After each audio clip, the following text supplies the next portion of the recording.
Aujourd'hui, on va parler de la face cachée du whitewashing de l'Égypte ancienne.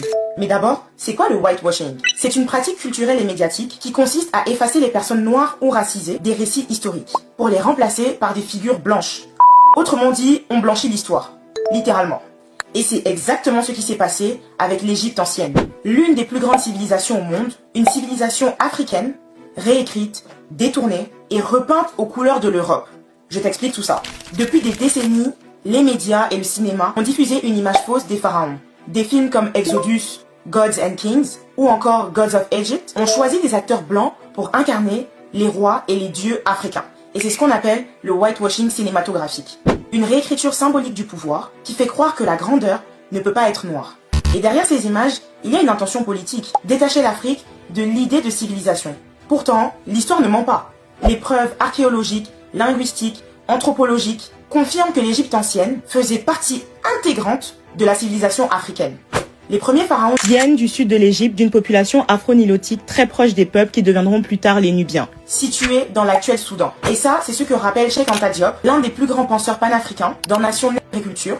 Je cite, « L'Égypte est une civilisation à tous les points de vue, géographique, ethnique, historique et culturel. La 25e dynastie, qu'on appelle la dynastie des pharaons noirs, en est la preuve. Ces souverains couchistes ont régné sur toute l'Égypte, de Napata à Thèbes.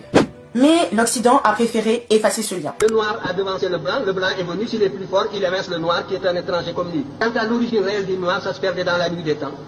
Et notre histoire était enseignée avec des dates qui apparaissaient comme des contes épiciers. Et ce qui m'intéressait, c'était donc de retrouver ce chemin humble qui me conduirait à nos ancêtres les plus lointains. Et quand je suis tombé sur l'Égypte, mes camarades le savent de ma génération, j'étais gêné, ça ne m'intéressait absolument pas de tomber sur l'Égypte, pour ce que je cherchais. C'est le fil conducteur, c'est la continuité, c'est la restauration de la conscience historique qui m'intéressait. Parce qu'admettre que l'Afrique a donné naissance à une des plus grandes civilisations de l'humanité, c'est briser le mythe de la supériorité blanche. Et tout ça, ce n'est pas anodin. Dans les musées, les visages des pharaons ont été reconstruits avec des traits caucasiens.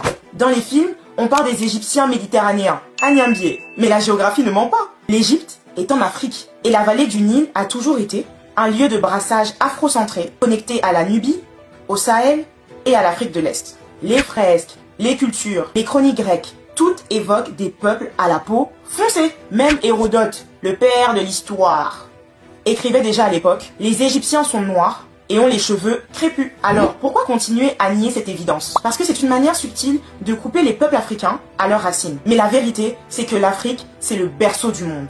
Notre histoire n'a jamais eu besoin d'être blanchie pour briller.